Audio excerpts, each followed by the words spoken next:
Joint auditors क्या होते हैं उसको समझने से पहले ये समझना ज्यादा जरूरी है कि भाई जॉइंट ऑडिटर्स की जरूरत क्यों है।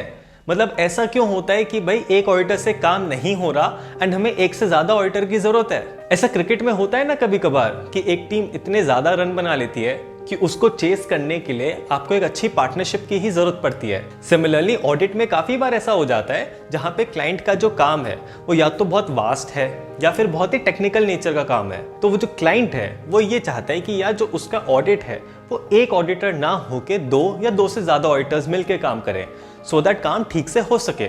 तो ऐसे ही जब दो या दो से ज्यादा ऑडिटर्स मिलकर काम करते हैं तो उन्हें हम लोग जॉइंट ऑडिटर्स बोलते हैं। तो अब हमें ये तो समझ आ गया कि जॉइंट ऑडिटर्स कौन होते हैं और क्यों हमें उनकी जरूरत होती है।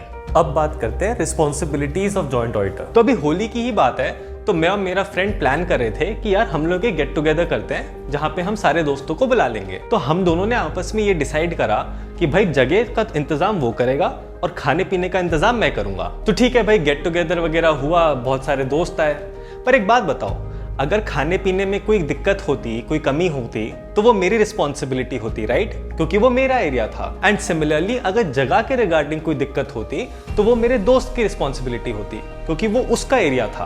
तो कहने का मतलब ये है कि अगर हमने अपना अपना एरिया बांटा हुआ है तो भाई अपने अपने एरिया की रिस्पॉन्सिबिलिटी ही मिलेगी ना। उसके काम की रिस्पॉन्सिबिलिटी मैं थोड़ी लूंगा ना, वो मेरे काम की रिस्पॉन्सिबिलिटी लेगा। यही फंडा अप्लाई होता है जॉइंट ऑडिटर्स के केस में। तो अगर कोई जॉइंट ऑडिटर है और उसने डिसाइड किया कि भाई वो एसेट्स की साइड का ऑडिट करेगा और दूसरा वाला लायबिलिटीज की साइड का ऑडिट करेगा, तो सीधी सी बात है दोनों ने अपने अपने काम बांट लिए हैं। तो जो एसेट्स वाला है वो सिर्फ उसके लिए रिस्पॉन्सिबल होगा और जो लायबिलिटीज वाला है वो सिर्फ उसके लिए रिस्पॉन्सिबल होगा। तो ये होता है जनरल रूल कि सब अपने अपने काम के लिए ही रिस्पॉन्सिबल होंगे।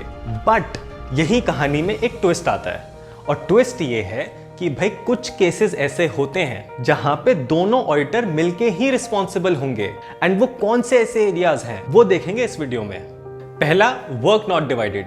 अब सीधी सी बात है, जो काम हम दोनों ने आपस में बांटा ही नहीं था, हम लोगों ने डिसाइड किया था ये काम हम मिलके ही करेंगे, तो उसके लिए तो हम दोनों ही रिस्पॉन्सिबल होंगे, राइट? ना सिर्फ वो अकेला होगा ना सिर्फ मैं अकेला होऊंगा, हम दोनों ही रिस्पॉन्सिबल होंगे। Second, decisions taken by all the joint auditors together. तो मैं और मेरा जो फ्रेंड है हम लोगों ने पहले बैठ के पूरी प्लानिंग करी थी कि भाई ये गेट टुगेदर किस तरीके से अरेंज करना है, किस किस को बुलाना है, कहाँ पे ऑर्गेनाइज करना है, क्या क्या होगा खाने पीने के लिए और कैसे सब कुछ मैनेज होगा। और गड़बड़ ये हो गई कि जब हम दोनों मिलके ये सब प्लान कर रहे थे तब हम एक दो दोस्तों को बुलाना ही भूल गए और हम लोग साथ में प्लानिंग कर रहे थे और हमें ध्यान ही नहीं आया यार कि हमें इन लोगों को भी तो बुलाना था। तो जिस दोस्त को नहीं बुलाया अब वो आके सिर्फ मुझे या सिर्फ उसे थोड़ी सुनाएगा, हम दोनों को सुनाएगा ना कि भाई तुम दोनों ने ऑर्गेनाइज किया था और तुम दोनों ने नहीं बुलाया। सिमिलरली जब जॉइंट ऑडिटर्स प्लानिंग स्टेज पे बैठ के ये डिसाइड करते हैं कि कौन से ऑडिट प्रोसीजर्स लगाने हैं, किस तरीके से ऑडिट करना है, तो वो जो कॉमन डिसीजंस उन लोगों ने लिए हैं मिलके, उनके लिए वो दोनों के दोनों ही रिस्पॉन्सिबल होंगे। क्योंकि ऑब्वियस सी बात है दोनों ने मिलके ही तो डिसीजंस लिए थे,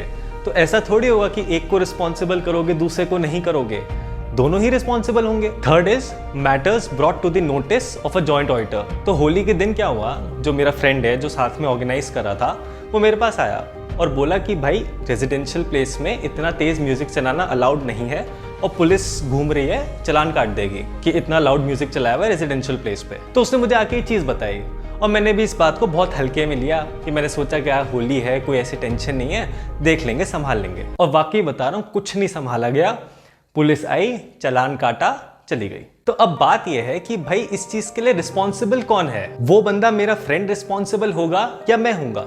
तो हम दोनों ही रिस्पॉन्सिबल होंगे बिकॉज उसको पता था और उसने आके मुझे बताया। तो मैंने भी तो अग्री किया था ना उस बात पे, मैं ही तो था जो कह रहा था कि हाँ चलो ठीक है देखा जाएगा। वो भी सेम ओपिनियन का था।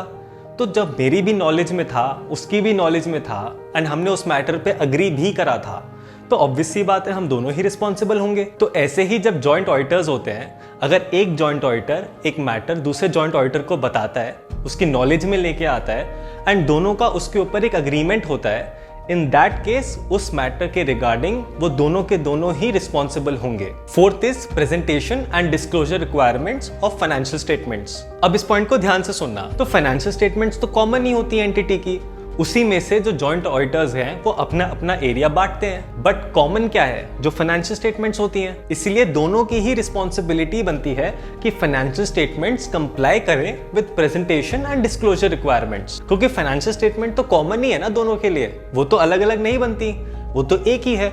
उसी में से तो अपने अपने एरियाज को डिवाइड किया जाता है। इसलिए फाइनेंशियल स्टेटमेंट्स की जो रिस्पॉन्सिबिलिटी है वो दोनों की कॉमन ही होगी। Fifth is audit report should comply with standards on auditing. तो ठीक है भाई, तो हर जॉइंट ऑडिटर ने अपने अपने काम बांटे हुए हैं। तो जॉइंट ऑडिटर ए जो है वो कुछ और काम कर रहा है, जॉइंट ऑडिटर बी है वो कुछ अलग काम कर रहा है। तो दोनों जॉइंट ऑडिटर्स के काम तो अलग अलग है, बट बात तो ये है ना कि वो ऑडिट रिपोर्ट तो एक ही इशू करते हैं। ऐसा थोड़ी है कि ए अपनी अलग करेगा, बी अपनी अलग करेगा। तो ये जो ऑडिट रिपोर्ट है इसकी रिस्पॉन्सिबिलिटी तो दोनों की ही है ना, क्योंकि ये तो कॉमन है दोनों पे। इस वजह से ये दोनों की ही रिस्पॉन्सिबिलिटी है कि audit report should comply with standards on auditing. तो ये थी कहानी कि जॉइंट ऑडिटर्स कौन होते हैं एंड कौन से वो एरियाज होते हैं जहां पे वो मिलके रिस्पॉन्सिबल होते हैं। मैं मिलूंगा आपसे नेक्स्ट वीडियो में जिसमें मैं बात करूंगा about auditing assertions. So I hope to see you there.